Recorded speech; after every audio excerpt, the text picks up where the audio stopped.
ஒரு மாமனிதராகவும் இருந்த கலாமணி சேர்ற நிகழ்வில் கலந்து கொள்றதற்கு மகிழ்ச்சி அடைகிறேன். உண்மையில மனிதரோட மனிதராக இருந்து ஒரு மானிடத்தை நேசித்த ஒருவராகவும், அதே சமயம் வருபவர்களை இன்முகத்தோடு வரவேற்ற ஒரு கனவாளனாகவும் அவர் இருந்தார். அவர் நிகழ்வு நான், குணேஷ், அகில் என்பவர் மூவரும் இணைந்து இப்படி ஒன்று செய்யணும் என்று கேட்ட இடத்துல செய்வோம் என்று சொல்லி அந்த நிகழ்வு தான் இன்றைய நிகழ்வு. இன்றைய நிகழ்வுல குணேஸ்வரன் அவர்கள் கலந்து கொள்வதாக இருந்தது. ஆனால் நேரம், அதே நேரத்துல ஆக்கள்ற எண்ணிக்கை கூடி போனதால அவர் கலந்து கொள்ள முடியாமல் போனது உண்மையில ஒரு துயரமான செய்தி. அதே சமயம் யாரும் வராத பட்சத்துல தான் அந்த வெற்றிடத்தை நிரப்புவார் என்று சொல்லியிருந்தார். அந்த வகையில குணேஸ்வரனையும் இந்த தருணத்துல நினைத்து கொண்டு எனது உரையை ஆரம்பிக்கின்றேன். பரந்த இலக்கியத்தின் சுருக்க சக்தியாக விளங்கும் சிறுகதை கரு வெளிப்பாடு என்னும் இருபெரும் அமைப்பாக்கத்தை தன்னுள் கொண்டு செறிவூட்டப்பட்ட வடிவமாக காணப்படுகிறது.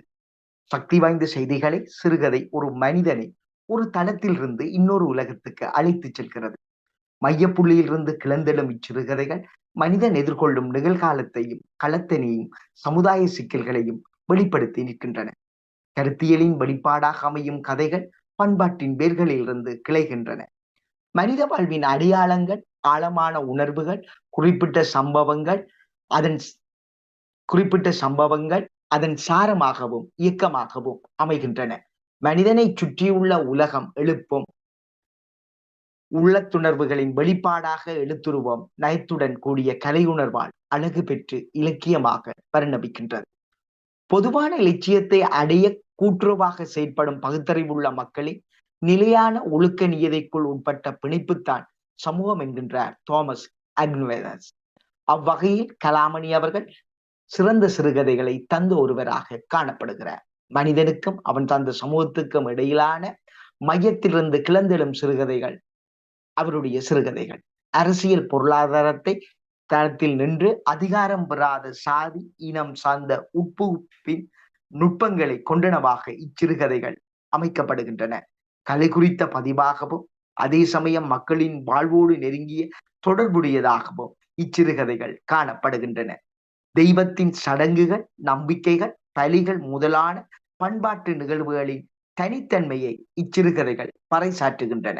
நீண்ட நெடிய வரலாற்று சூழலையும் அதன் பண்பாட்டு அம்சங்களையும் வெளிப்படுத்தி நிற்கும் கலாமணி அவர்களின் சிறுகதைகள் காலத்தின் கலக குரலாகவும் நல்லெண்ணங்களின் வெளிப்பாடாகவும் யுத்த நெருக்கடியில் மக்கள் எதிர்கொண்ட அவலத்தின் குறிகாட்டியாகவும் சொந்த அனுபவங்கள் சார்ந்த தனிமனித உணர்வுகளின் வெளிப்பாடாகவும் அமைகின்றன.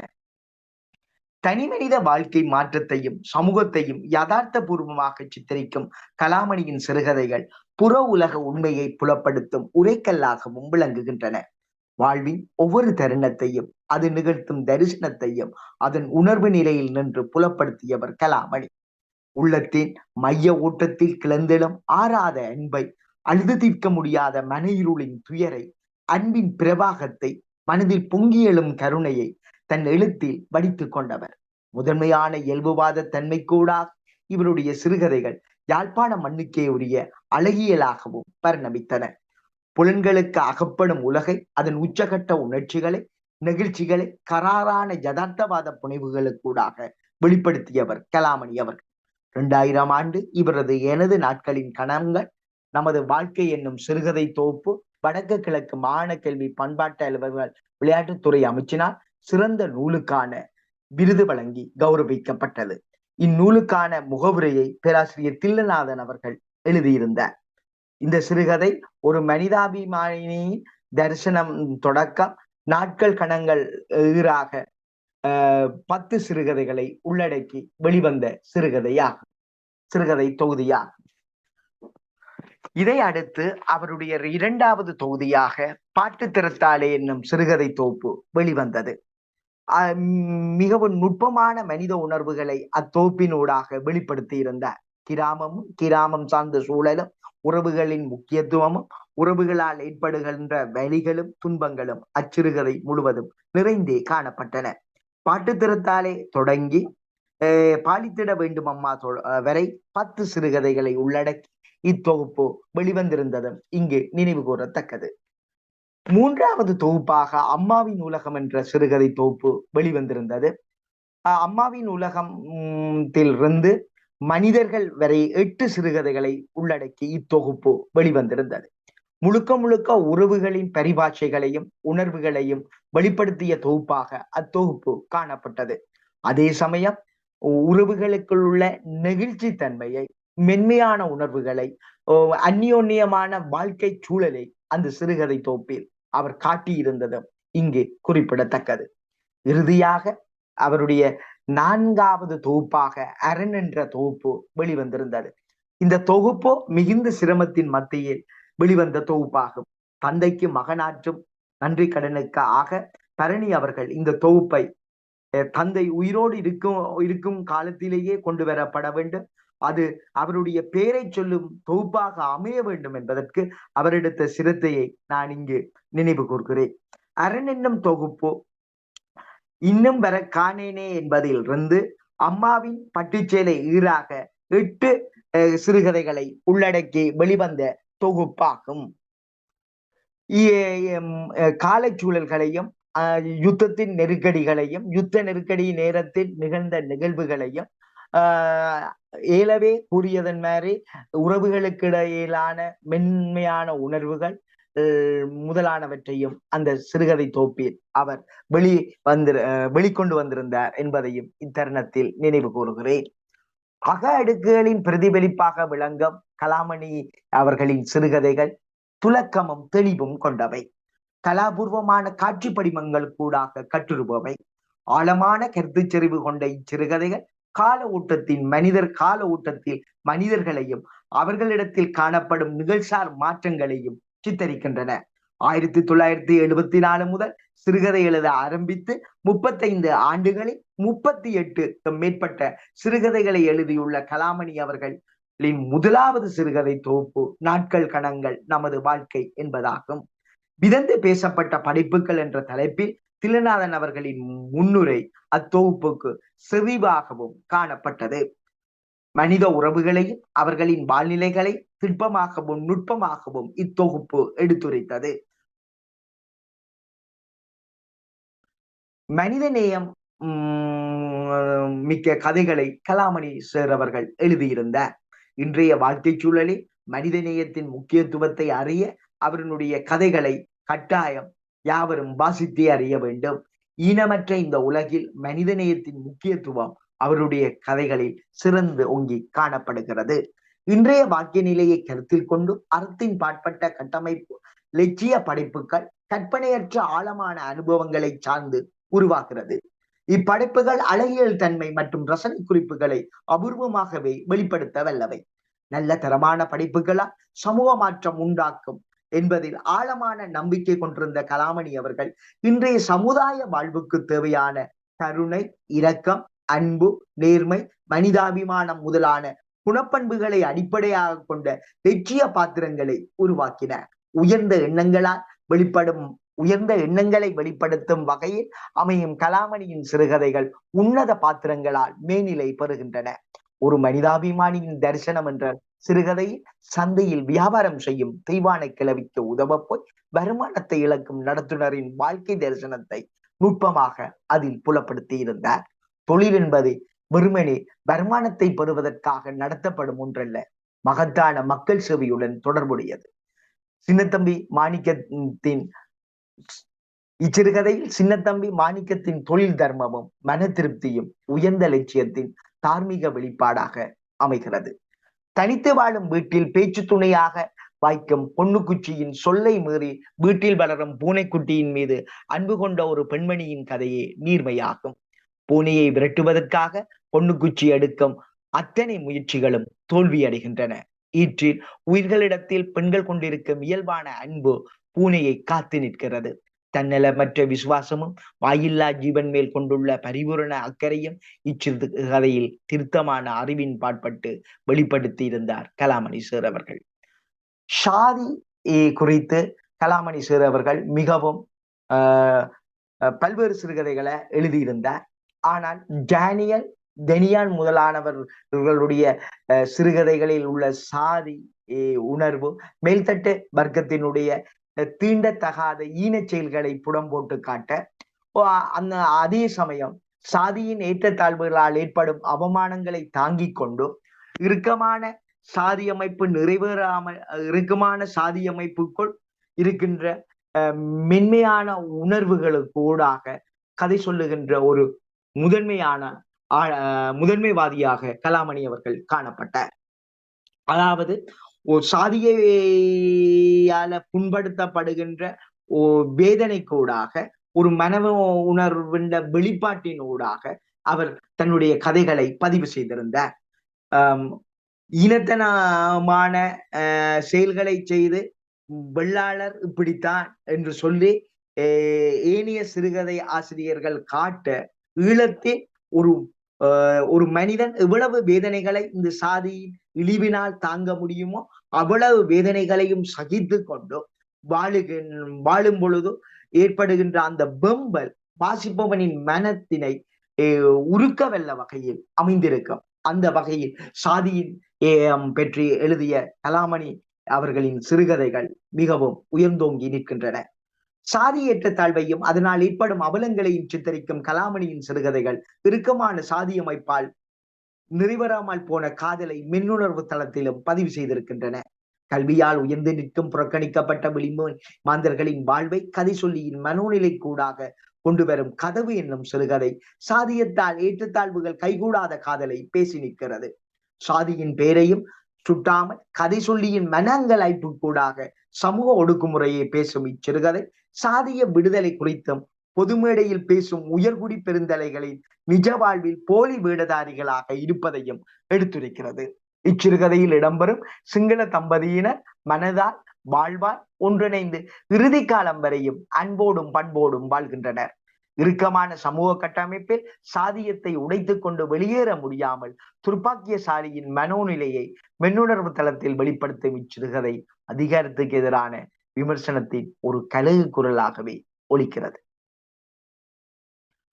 அன்பு, ஒழுக்கம், அறம், தியாகம் என்னும் மனம் சார்ந்த கருத்தியலில் ஈடுபாடு கொண்டவரான கலாமணி அவர்கள் படிப்புகளில் கலகம் தோன்றுவதற்கான வாய்ப்புகளை மிகவும் குறைவாகவே ஏற்படுத்தி இருந்தார். உயர் சாதியினரின் போக்கையும் அவர்களின் நடத்தைசார் மன இயல்புகளையும் வெளிப்படுத்தும் சிறுகதைதான் காலத்தின் கோலம். மாணவனின் திறமையை கண்டவிடத்து அதனை பாராட்ட தடையாகும் சாதி திமிரை, அதனுடைய வக்கிரத்தை மிகவும் நுட்பமாக இச்சிறுகதையில் வெளிப்படுத்தி இருந்தார். அக்கால சமூகத்தின் குறுக்குவெட்டும் முகத்தை துயிலுரித்து காட்டும் கதையாக இக்கதை அமைகிறது. மனிதர்களின் மனப்போக்குகளுக்கு முதன்மை கொடுத்து எழுதப்பட்ட இச்சிறுகதை வன்முறையால் அப்பாவி சிறுவர்கள் எவ்வாறு சிதைவுண்டு போகிறார்கள் என்பதை இனங்காட்டி நிற்கிறது. இனப்பிரச்சனையும் போரினையும் எழுதாத ஈழத்து சிறுகதை ஆசிரியர்கள் இல்லை என்றே கூறலாம். அந்த வகையில் கலாமணி அவர்களின் சிறுகதைகளும் இனப்பிரச்சனைகளையும் போரையும் எடுத்து காட்டுகின்றன.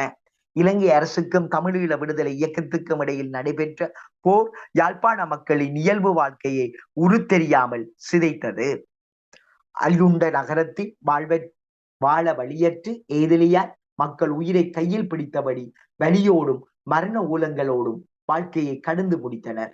தொடர் யுத்தத்தாலும் இராணுவ ஆக்கிரமிப்பாலும் வன்கொடுமையாலும் மக்கள் தம் உறைவிடத்தில் இருந்து நீங்கி நிம்மதியை இழந்து தம் உறவுகளை பலி கொடுத்து வாழ்ந்ததை ஒளிமூச்சு என்னும் சிறுகதை வெளிப்படுத்தி நிற்கிறது.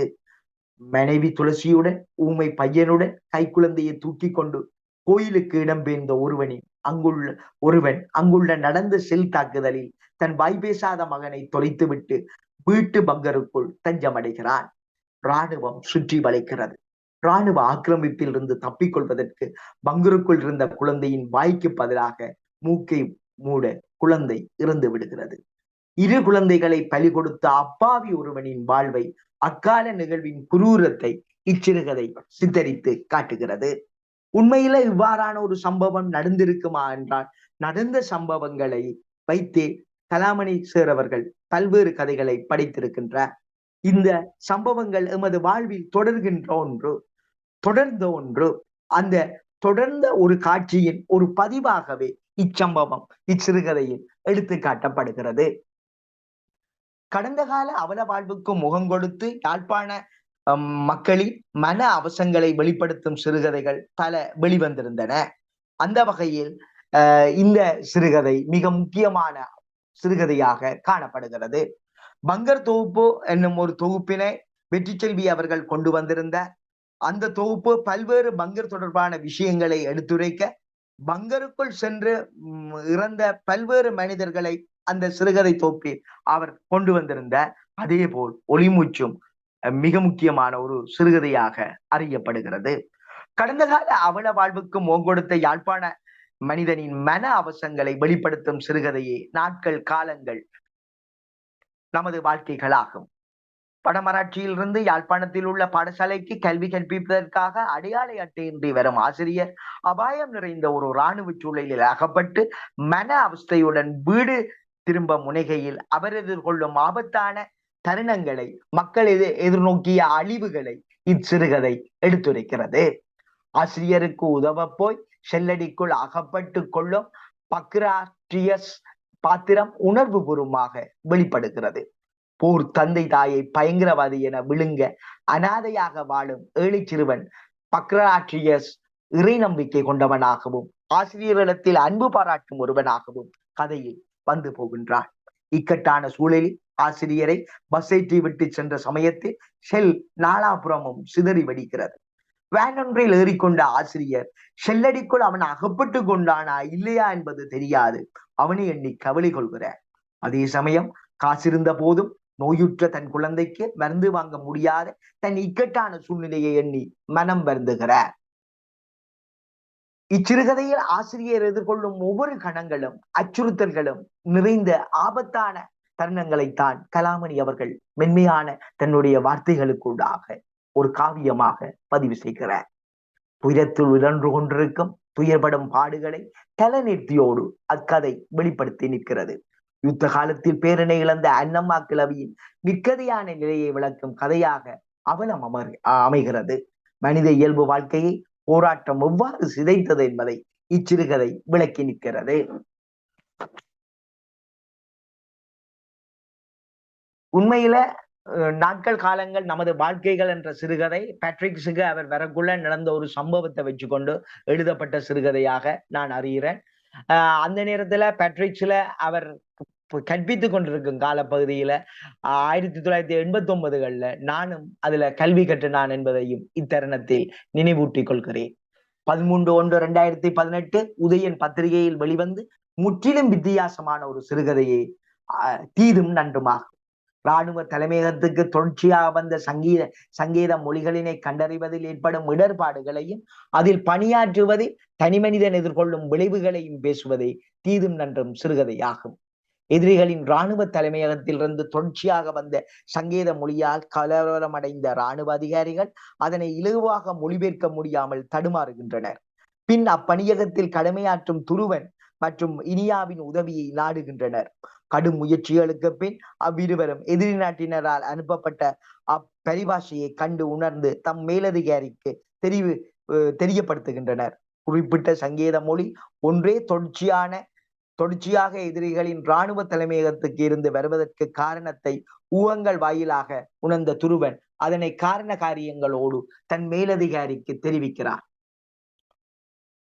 ஆபரேட்டிவ் பரலைஸ் என்ற பெயரில் ஏலவே எதிரி நாட்டின் வலையமைப்பினை இராணுவ அதிகாரிகள் முடக்கி இருந்தமையாலேயே அச்செய்தி மீண்டும் மீண்டும் வருவதாக இராணுவ அதிகாரிகள் ஊகித்துக் கொள்கின்றனர். எதிரி நாட்டவன் நாட்டின் மத்திய வலையமைப்பை முடக்கப் போவதற்காக செய்தியை சித்திர எழுத்துக்களின் ஊடாக அறிவித்ததை தன் மேலதிகாரிக்கு எடுத்து கூறும் துருவன் அதனை மேலதிகாரிகள் பொருட்படுத்தாது விடும்போது அதனால் ஏற்படப்படும் விளைவுகளை எண்ணி எச்சரிக்கிறார். இனியாவும் அதனை கண்டுணர்ந்து துருவனிடம் கூறுகிறார். தீதும் நன்றும் பிறர் தரவரா என்பதை அந்த கதையில் உணர்த்தி நிற்கின்றார். அது தான் செய்கின்ற தன் செயலால் தான் வரும் என்பதை நுட்பமாக அச்சிறுகதை வெளிப்படுத்தி நிற்கிறது. ஈழத்தில் அறிவியல் புனைவுகளின் அச்சில் அரிதிலே காண கிடைக்கின்ற ஒரு சூழலில் கலாமணி சேரவர்கள், கோயிலா மைந்திரன் அவர்கள், இயல்பானன் அவர்கள், தேவன் முதலானவர்கள் இத்தகைய சூழலில் நம்பிக்கை தருகின்ற கதைகளை எழுதியிருந்தனர், எழுதி கொண்டிருக்கின்றனர் என்பதையும் இத்தருணத்தில் நினைவு கூறுகிறேன். உண்மையில போர் சம்பந்தமான பல்வேறு நபர்கள் பல்வேறு விஷயங்களை பேசியிருந்தனர். ரத்தம், பிரமிலினுடைய லங்காபுரி சாரி மூனா தலைய சிங்கத்தின் ரத்தம், பிரமிலினுடைய லங்காபுரி ராஜா, அங்குலிமாலா, குமார்மூர்த்தியினுடைய பயணம் என்று சொல்லி அடுக்கிக் கொண்டே போகலாம். ஈழத்து சிறுகதைகள் பெரும்பாலும் போரையும் போர் வாழ்வையும் அவர்கள் படுகின்ற அவலங்களையும் பேசி நின்றன. வன்னியில் வந்த பெருந்தொகையான தொகுப்புகள் போரினை பற்றியே எடுத்துரைத்த தொகுப்புகளாகவும் காணப்படுகிறது. மனித உளவியலை மிக நுட்பமாக தன்னுடைய சிறுகதைகளில் வெளிப்படுத்திய ஒருவர்களுள் கலாமணி அவர்களும் ஒருவர். குழந்தைகளை துன்பங்களில் இருந்து பாதுகாத்தல், சமூக உணர்ச்சி, கற்றல் மற்றும் உளவியல் நல்வாழ்வை மேம்படுத்தல் மற்றும் மனநல பாதுகாப்புக்கான அணுகலை உறுதி செய்தல் என்ற அடிப்படையில் இவருடைய கதைகள் அமைந்து காணப்படுகின்றன. ஆரம்ப பாடசாலைகளில் நடைபெறும் விளையாட்டுப் போட்டியானது பிரமுகர்களை பெருமைப்படுத்துவதாகவும் அவர்களின் பாராட்டுகளை பெறுவதற்காகவும் நடத்தப்படுகின்றதை ஒழிய அவ்வாறு நடத்தப்படுகின்ற போட்டிகளால் பிஞ்சு பாலகர்கள் உற்சாகம் அடைவதில்லை. அதற்கு பதிலாக அவர்கள் மன உணர்வுகள் சிதறடிக்கப்படுகிறது. அவர்கள் அந்த உணர்வினால் பாதிக்கப்படுகின்றனர் என்பதை விளக்கும் கதையே பலூன். ஜின் பிடாஜெட் என்னும் உளவியலாளர் கூற்று இங்கு ஆழ்ந்து நோக்கத்தக்கது. Children are not just smaller versions of adults, but insert have fundamentally different thought process என்னும் அவருடைய கூற்று முக்கியமானது. குழந்தைகள் பெரியவர்கள் நகல் வடிவம் அல்ல, அவருக்கென பிரத்யோக செயல்முறைகள் உள்ளன என்பதை இது எடுத்து காட்டுகிறது. உண்மையில் கலாமணி அவர்களுடைய சிறுகதைகளும் இந்த கூற்றுக்கமையவே எழுதப்பட்டிருந்ததையும் காணலாம். குறிப்பாக பலூன் என்ற சிறுகதை ஜின் பியாஜெட்டின் கருத்தினை மெய்ப்பிக்கும் கதையாகவே அமைகிறது. மனித உளக்கூறுகளை அடிப்படையாக கொண்டு உள பகுப்பியல் என்ற கோட்பாட்டின் அடிப்படை அணுகப்பட வேண்டிய சிறந்த சிறுகதையில் ஒன்றாக இச்சிறுகதை காணப்படுகிறது.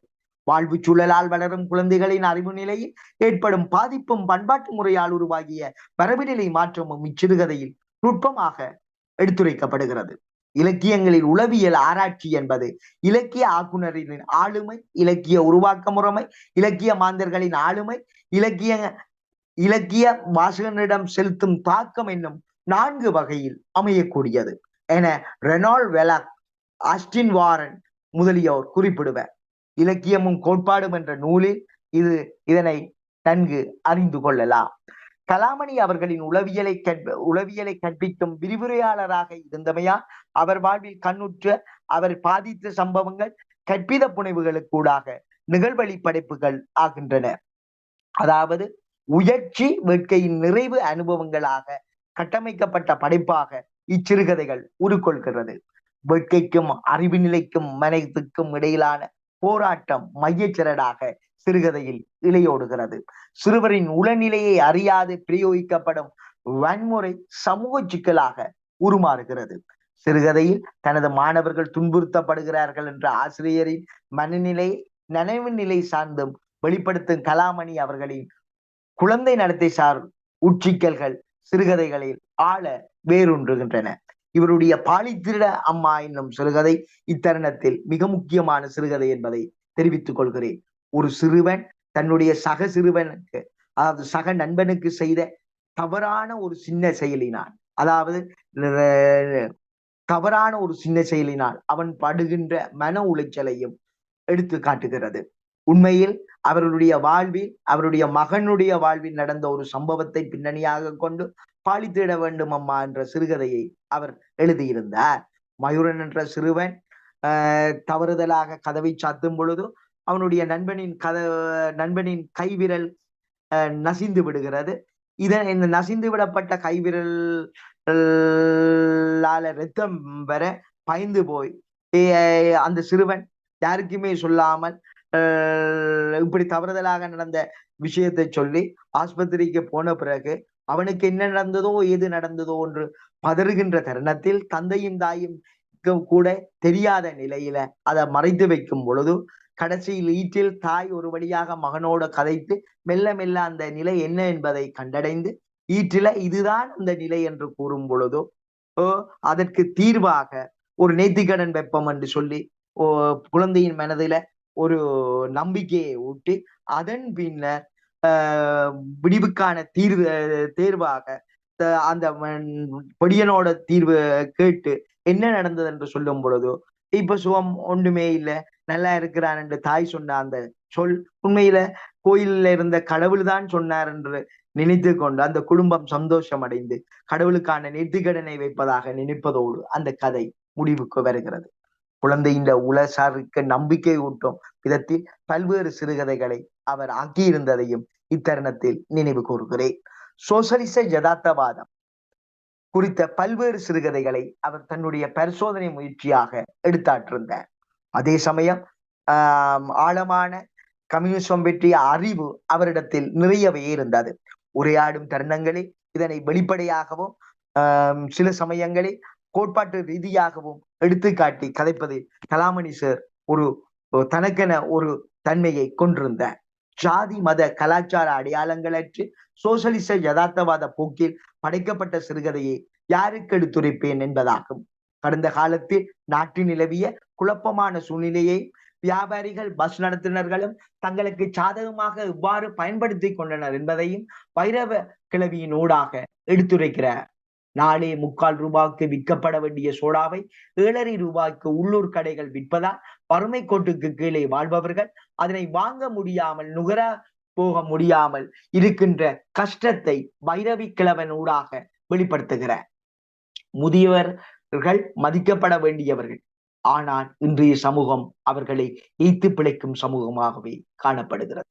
பஸ்ஸில் ஏறும் இளைஞன் தான் டாக்டருக்கு படிக்கும் ஒருவன் என கூறி அப்பாவி முதியவரின் அறியாமையை தனக்கு சாதகமாக்கி கொண்டு தனக்கு அருகில் உள்ள பெண்ணை கவரும் முகமாக பலம் பெறுகிறான்.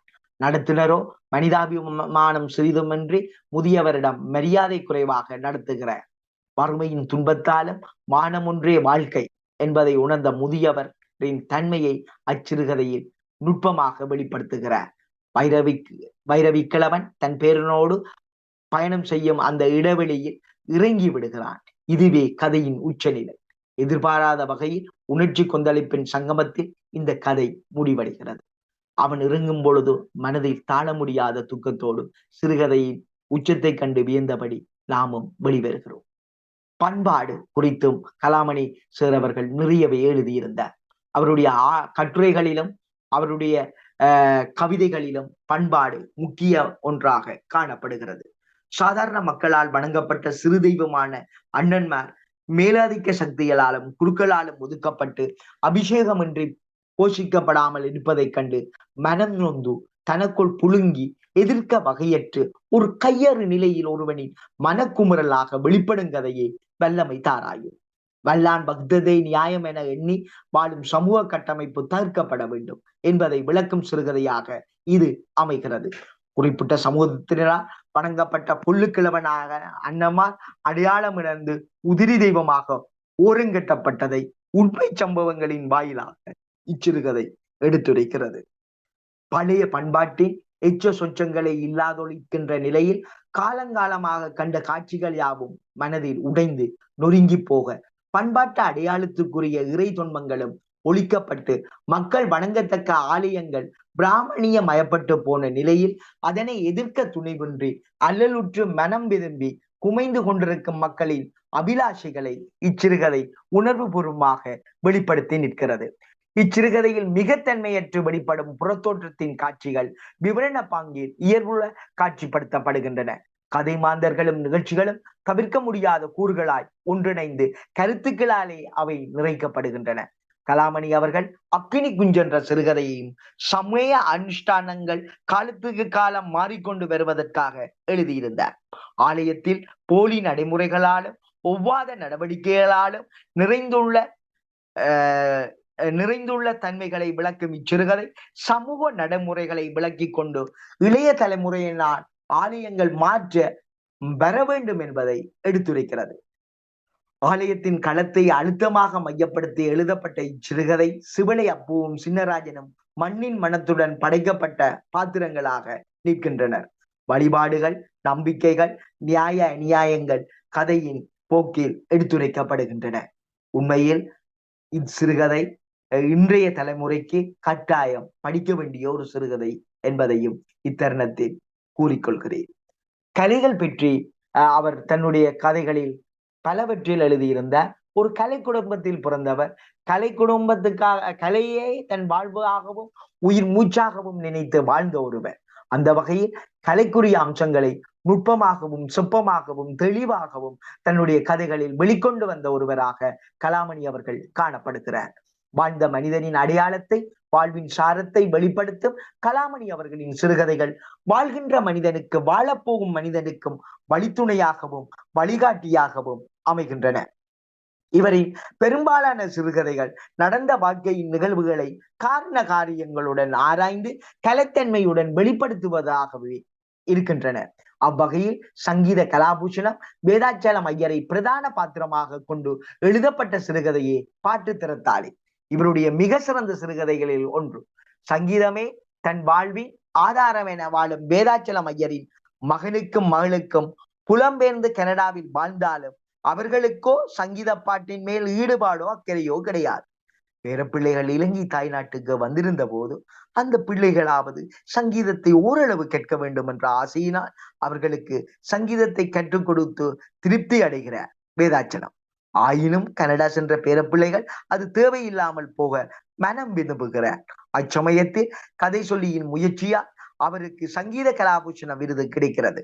அச்சமயம் பேரப்பிள்ளைகளுக்கு சங்கீதத்தை கற்பிக்க போவதாக இருந்த வேதாச்சலம் ஐயரின் மகனும் மகளும் முடிவெடுக்கின்றனர். சங்கீதத்தை கற்பிக்க போவதாக வேதாச்சலம் ஐயரின் மகனும் மகளும் முடிவெடுக்கின்றனர். இத்திருப்தியே பாட்டு திறத்தாளே என்னும் சிறுகதையாக பரிணமிக்கிறது. இசையின் மீது கலாமணி அவர்களுக்கு இருந்த ஈடுபாட்டை, கலை மீது அவர் கொண்டிருந்த ரசனையை இச்சிறுகதை விளக்கி நிற்கிறது. இசையுலக வித்தகர்கள் இசையின் பால் எத்தகைய பக்தியும் தொழிற்சித்தையும் கொண்டு இருந்தனர் என்பதை இச்சிறுகதையின் ஊடாக கண்டறியலாம். தனிமனித பண்புகளுக்கு அழுத்தம் கொடுத்து வரையப்பட்ட இச்சிறுகதை நவீன உலகில் இசைக்கலை அழிந்து போகும் என்பதையும் காரண காரியங்களுடன் விளக்கி நிற்கிறது.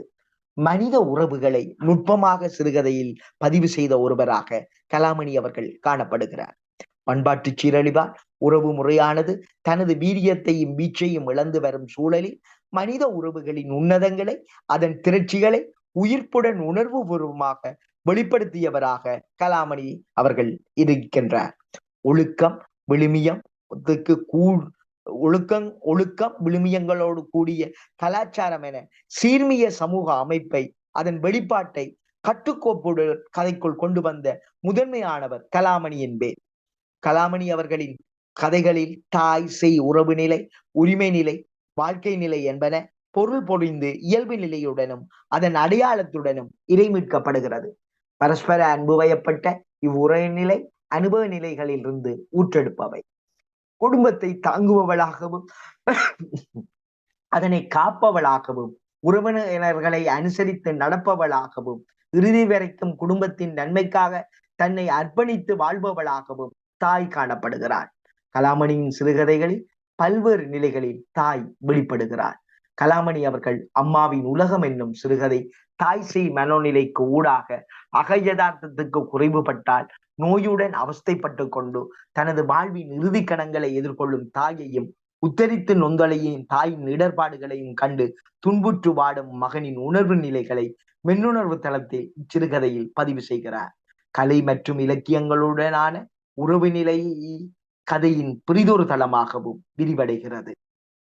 சூழலோடு இங்கே பொருத்தி காட்டுகின்ற நுட்பம் கலாமணி சார் அவர்களுக்கு இயல்பாகவே கைவருகிறது.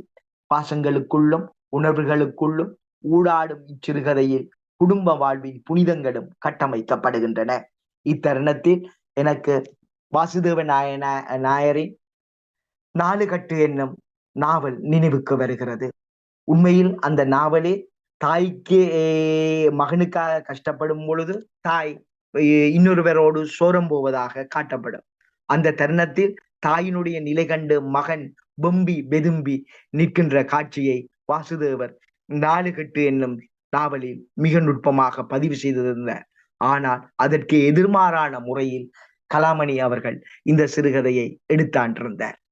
குடை ஒன்றினை குறியீடாக கொண்டு குடும்பம் ஒன்றின் ஏழ்மையையும், கற்று கல்வியால் வாழ்வில் உயர்ந்த போதும் தன் கடந்த கால வாழ்வை மறக்க முடியாது நிகழ்காலத்துக்கும் கடந்த காலத்துக்கும் இடையில் மனதினால் ஊடாடி அதனை இறைமீட்கும் ஒருவனுடைய இயல்பு நிலையை உணர்வு பூர்வமாக உயிர் துடிப்புடன் சித்தரிக்கும் கதையே நிழலாகும். கே ரகுநாதன் குடை சிறுகதையின் வறுமையில் அல்லலுற்ற ஒருவனை குடையை தொலைத்து நின்ற அவன நிலையை கலாமணியின் சிறுகதை குடையொன்றினூடாக வெளிப்படுத்துகிறார். இதிலும் தாய் மீது கொண்ட ஆழமான அன்பும் குடும்பத்தின் மீது மகன் கொண்ட அலாதியான பிரமையும் வருகிறது. அனுபவங்களையும் உணர்வுகளையும் மையப்படுத்தி இயங்கும் இச்சிறுகதையில் இயல்பான சிக்கலற்ற கதையாக இது பரிணமிக்கிறது. கலாமணி சார் அவர்களுடைய கதைகளில் உறவு நிலை மிக முக்கியமான ஒன்றாக காட்டப்பட இத்தருணத்தில் மாஜிதா அவர்கள் எழுதிய தாய் என்ற தலைப்பில் கதை என்ற கதையும் எனக்கு நினைவுறுகிறது. கிட்டத்தட்ட இவ்வாறான உணர்வுகளுடன் எழுதப்பட்ட ஒரு சிறுகதை கதையாக ஒரு தாய்க்கும் மகளுக்கும் புரிந்துணர்வின்மையால் ஏற்படுகின்ற கசப்புகளும் பின்னர் தாயை அவள் அறிய முற்படும் பொழுது தாய்க்காக தன்னை அர்ப்பணித்து உதவி செய்யும் பொழுது அந்த தாய் படுகின்ற இன்ப உணர்வுகளை அந்த சிறுகதை. அதே போல் கலாமணியின் சிறுகதையில் மிக பிரதானமாக அமைவது மனம் சார்ந்த விடயங்களாகும். உணர்வு பூர்வமாக மனதினுடைய மென் நிலைகளை சித்தரிப்பதில் அவர் கைவந்த ஒருவராகவே காணப்பட்டார். அவருடைய வாழ்க்கை முறையும் அவ்வாறே அமைந்தது. வருபவர்களை இன்முகத்தோடு உபசரித்து அவர்களோடு நட்பாக பழகி அவரை தட்டி கொடுக்கும் ஒரு ஆசானை நாம் இழந்திருக்கின்றோம். அதனையும் அதை நினைக்கும் பொழுது மனம் வெதும்பி வெம்புகிறது. தலைமுறை இடைவெளியை தன்னுடைய கதைகளில் மிக நுட்பமாக வெளிப்படுத்திய ஒருவராக கலாமணி அவர்கள் காணப்படுகிறார். இவா துர்கனேவ் எழுதிய தந்தையும் தனையர்களும் நாவல் தலைமுறை இடைவெளியை நுண்மையாக விளக்கும் தலைசிறந்த நாவலாகும். அப்பெயர் தந்த பாதிப்பில் வெளிவந்த கலாமணியின் தந்தையரும் தனையரும் சிறுகதை தந்தைக்கும் மகனுக்கும் இடையிலான பாசத்தை வெளிப்படுத்தி நிற்கிறது. துர்கனேவ் எழுதிய தந்தையும் தனையர்களும் சிறுகதையில் கஷ்ரப் என்ற பாத்திரம் உயிரும் உணர்வும் கலந்த படைக்கப்பட்ட ஒரு பாத்திரம். அர்காதியின் பெரியப்பாவும் அர்காதியின் நண்பன் பெஸ்ட்ராவுக்கும் இடையிலான வேற்றுமை நாவல் முழுவதும் நீடிக்கிறது. ஒரு கட்டத்தில் இருவரும் ஆளுக்கு ஒரு துப்பாக்கியால் ஒருவரை ஒருவர் சுட்டுக்கொள்ள முடிவெடுக்கும் தருணத்தில் அர்காதியின் பெரியப்பா பெஸ்ட்ராஃபால் சுடப்பட்டு உயிருக்கு போராடி இறப்பை எதிர்கொள்ளும் தருணத்தில் அவரை சிகிச்சைக்கு உட்படுத்தி பெஸ்ட்ராஃபை காப்பாற்றுகிறான்.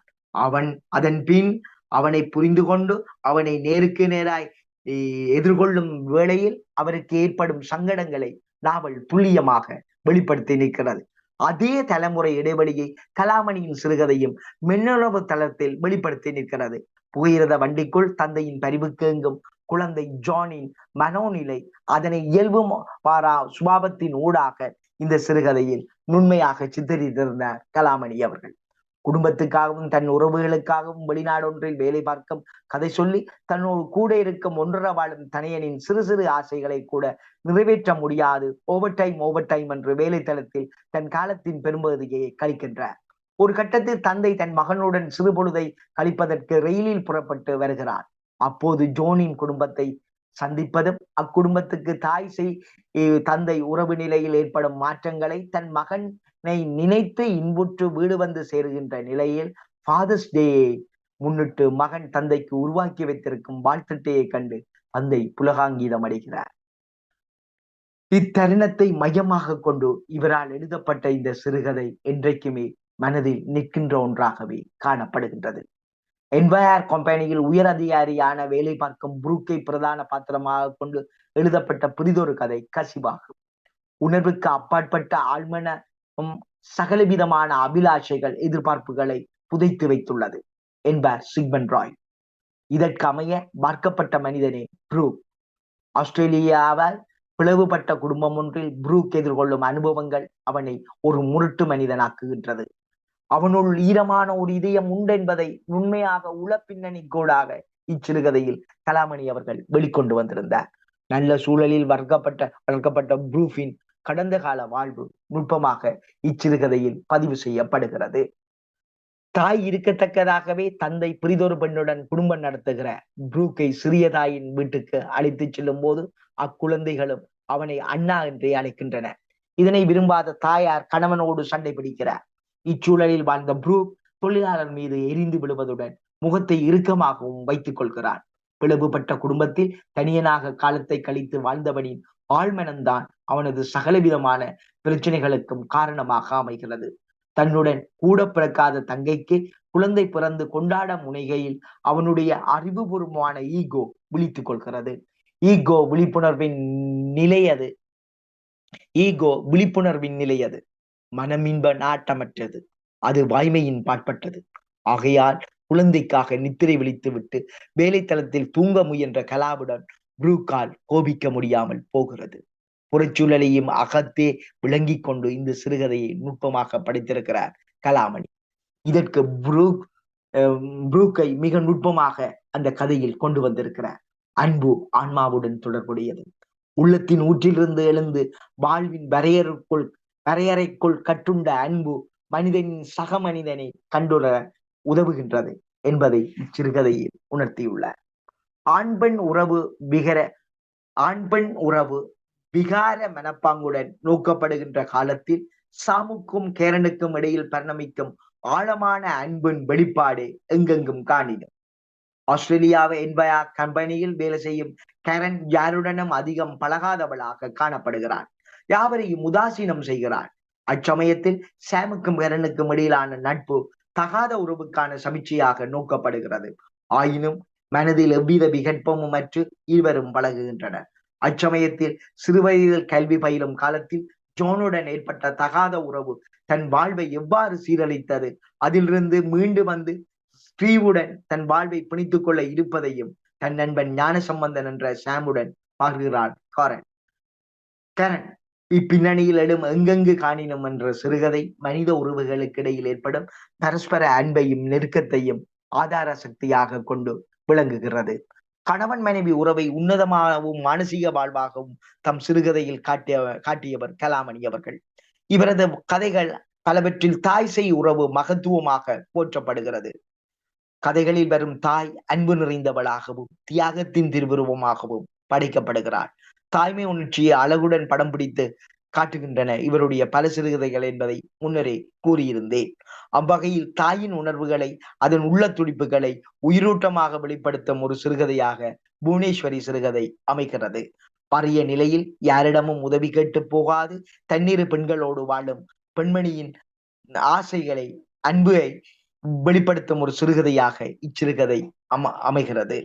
அத்தருணத்தில் பெண்மணி தான் ஆசையாய் அன்பாய் வளர்த்த மகளால் அவமானப்படுத்தப்படும் பொழுதோ அவள் அடைகின்ற துன்பம் இந்த சிறுகதையின் உயிர் நாடி ஆகும். சிதறலான அனுபவங்களை உணர்வின் மையத்தில் குவித்து புனையப்பட்ட சிறுகதையே குலை கொழுந்தாகும்.